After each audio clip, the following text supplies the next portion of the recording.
आपल्याला जरा तिकडे मिळाला असेल तो आपला पॉइंट एकदम कन्फर्म आणि 100% व्यवस्थित असा होणार आहे। आता आपण ज्या विहिरीच्या कड्यावर बसलेलो आहोत ते विहीर अगदीच 3 ते 4 महिन्यापूर्वी बांधलेली आहे। मागे माझ्या पाहत असताल की त्या विहिरीला असलेलं पाणी हे केवळ आणि केवळ या मशीनने शोधलेले आहे। 95% पर्यंत विहिरी अगदीच माझ्या यशस्वी झालेल्या आहेत। विहीर पॉइंटला बोर पॉइंटला येणारा प्रत्येक झरा हा डिटेक्ट होतोय आणि हा प्रत्येक झरा डिटेक्ट होत असताना तो जिवंत झरा किती फुटापर्यंत आहे हे देखील या मशीनने कळतंय आणि याच्यातून अगदी शाश्वत असं पाणी आपल्याला त्या बोर पॉइंट मधून किंवा विहीर पॉइंट मधून मिळणार आहे। हे पाणी पूर्णपणे तुम्हाला दिसत आहे। ही विहीर अगदीच चांगल्या पद्धतीने उन्हाळ्यात देखील पूर्णपणे भरपूर भरलेली आहे। एकूण फूट याचं 50 फूट आहे। त्याच्यामध्ये 4 झरे एकत्रित आलेले आहेत आणि 4 झरे असताना त्याला पाणी पाहू शकता किती चांगल्या पद्धतीने आणि हे पाणी पूर्णपणे उन्हाळ्यात देखील इतकंच राहणार आहे आणि याचा फायदा हा शेतकऱ्याला होतोय नक्कीच। आता माझ्या हातात जी मशीन पाहताय जे यंत्र पाहताय ते पूर्णपणे अत्याधुनिक तंत्रज्ञानाने भरलेलं आहे। आता याच्यामध्ये विहिरीचा पॉइंट कसा शोधायचा, विहिरीसाठी शोधत असताना संपूर्ण क्षेत्र आपल्याला पहिल्यांदा स्कॅन करावे लागेल। स्कॅन केल्यानंतर त्याच्यामध्ये विहिरीसाठी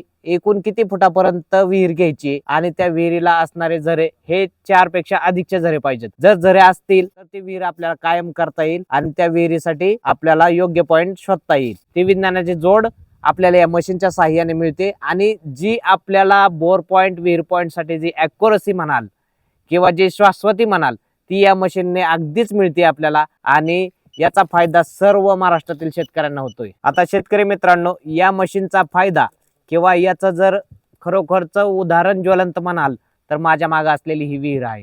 ही विहीर पहा अगदी पाण्याने भरलेली आहे, काठोकाठ अगदी चांगली पाण्याने भरलेली असताना ही एकूण खोली या विहिरीची असेल 50 फूट आणि त्याच्यामधून त्याला मिळणारे झरे हे 4 दिशेंचे आहेत।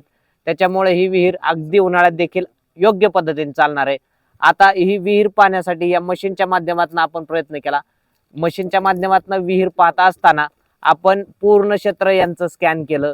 स्कॅन केल्यानंतर झरे कुठून कुठल्या दिशेला वाहतात ते झरे इथं एकत्रित येत आहेत का, हा जो आपल्याला विहिरीचा व्यास असेल तो हा अगदी 30 फुटाचा व्यास आहे। या 30 फुटामध्ये हे झरे एकत्रित येत आहेत का हे पाहिलं आणि हे पाहिल्यानंतर या मशीनच्या माध्यमातून आपल्याला त्या झऱ्याची खोली किती आहे ते या 30 यार्डाच्या आतमध्ये आहेत का हे समजलं आणि त्याच्यामधून आपण हा विहीर पॉइंट योग्य केला आणि फायनल केला। तर शेतकरी मित्रांनो अशाच पद्धतीने जर तुम्हाला बोर पॉइंट विहीर पॉइंट जर पाहायचा असेल महाराष्ट्रात कुठेही पाहायचा असेल तर नक्की मला संपर्क करा।